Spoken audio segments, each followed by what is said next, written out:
Bon matin à tous les gens, un Français de l'EPFL pour vous parler. Donc j'ai encore une fois pas fait de vidéo hier, je suis désolé pour ça.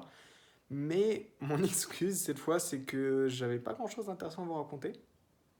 Honnêtement, non, parce que j'ai eu que analyse le matin, voilà encore, donc analyse complexe. Ensuite, l'après-midi, j'ai un peu bossé la philo et j'ai fini de lire mes textes et j'ai bossé aussi la l'algèbre, voilà. Et je pense que vous en avez marre que je me plaigne tout le temps d'à quel point c'est compliqué l'algèbre, donc je me suis dit, je vais pas faire de vidéo. J'avais peut-être un truc à vous raconter, mais bon, c'est. Pour l'instant, c'est pas forcément très important parce que j'ai pas encore pris de vraies décisions dans tous les cas, donc je vais peut-être laisser ça pour plus tard. Et je vais vous parler d'un truc un peu différent du coup aujourd'hui, qui est justement la philo. Parce que je vous ai dit que je suivais un cours de philosophie des sciences, plus précisément philosophie de la biologie, mais je crois pas avoir trop parlé de ce qu'on faisait exactement et ce qu'on attendait de nous exactement comme acquisition de connaissances, qu'est-ce qu'on était censé pouvoir faire à la fin du cours.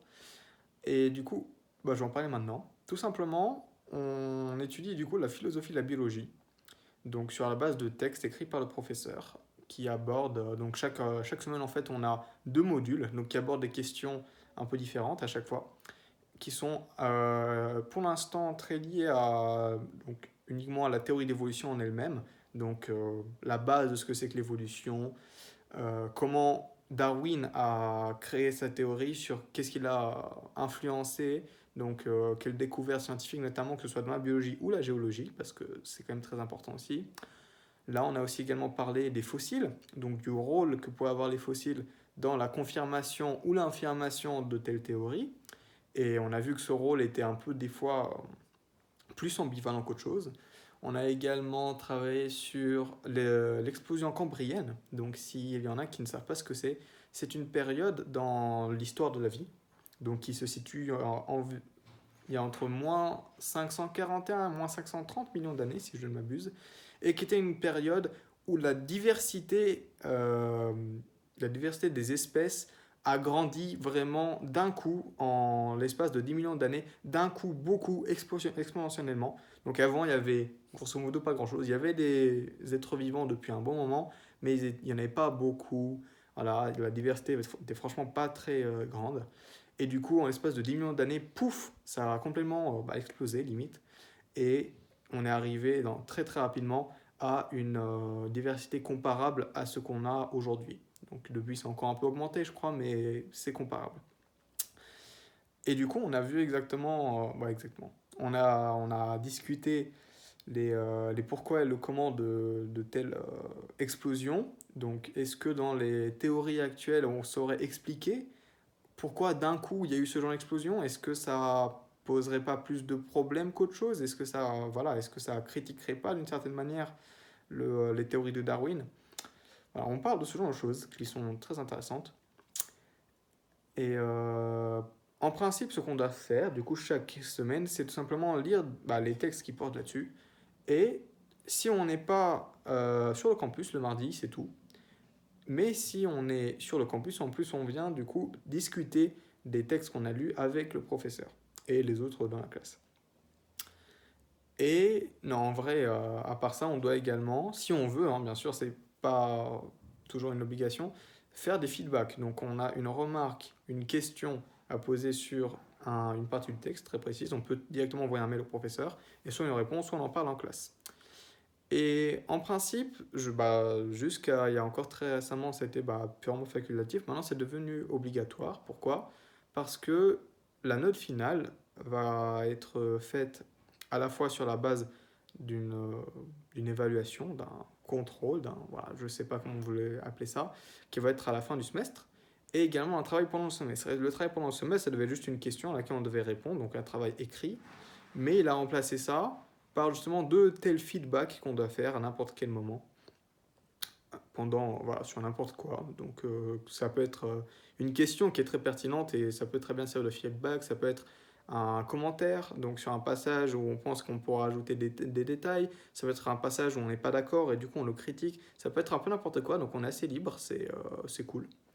Le problème c'est que pour l'instant j'avais pas grand chose à dire, donc je trouvais que ce qu'on nous disait, en tout cas bon, cette semaine ça devient un peu plus intéressant, mais les autres semaines c'était un peu du blabla qu'on connaissait déjà. donc qui avait beaucoup d'explications sur exactement comment ça marchait, la sélection naturelle, etc.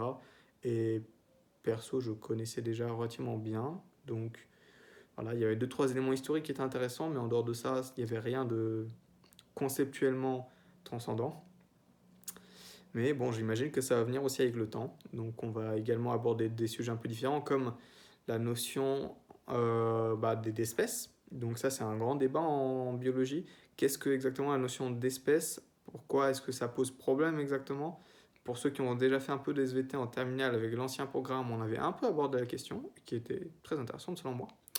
On va également parler un tout petit peu, mais vraiment un tout petit peu, de la notion de fonction en biologie. Donc fonction dans le sens à quoi sert une partie, donc un organe par exemple, disons, à la base de ces caractéristiques, laquelle on peut dire que c'est vraiment une caractéristique intrinsèque de l'organe. Donc par exemple, l'exemple que nous a donné le prof, c'était un cœur, il a plusieurs caractéristiques. De 1, il est rouge, de 2, il pompe du sang, et de 3, il fait des bruits.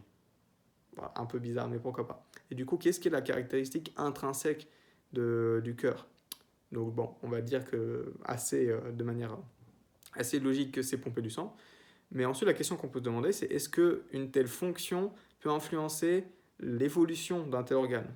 Donc évolution dans la théorie de l'évolution. Voilà, donc c'est des questions très intéressantes.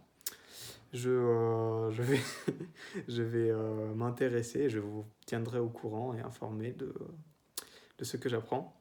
Mais en attendant, je me suis dit que je vais peut-être vous faire participer un peu. Voilà. Donc sur Instagram, j'ai lancé, du coup, je vais le faire là dans pas longtemps, dans les 10 minutes qui vont suivre, j'ai lancé un sondage qui est tout simplement un sondage sur un de mes débats préférés, je pense, en philosophie et la biologie. Enfin, débat, entre guillemets, terre à terre. Pas trop perché. Donc un de mes débats préférés, parce qu'il il a plein de réponses possibles, je trouve, c'est est-ce que l'humain, donc l'espèce humaine, évolue toujours? Je ne veux pas en dire plus, je vais peut-être pas en parler dans les vidéos suivantes si je vois que personne répond et que j'ai besoin de vous éclairer un peu. Mais je vais publier ce sondage et je vous encourage à les répondre. Donc donnez-moi votre avis. Est-ce que pour vous, oui, l'humain évolue toujours? Non. Et pourquoi toujours? Donc bon, ne me faites pas forcément un pavé, mais donnez-moi un peu l'idée de base. Si vous voulez, vous pouvez mettre un commentaire aussi. Voilà. Si ça vous arrange, si vous n'avez pas Instagram, vous pouvez. Et du coup, je vais arrêter là.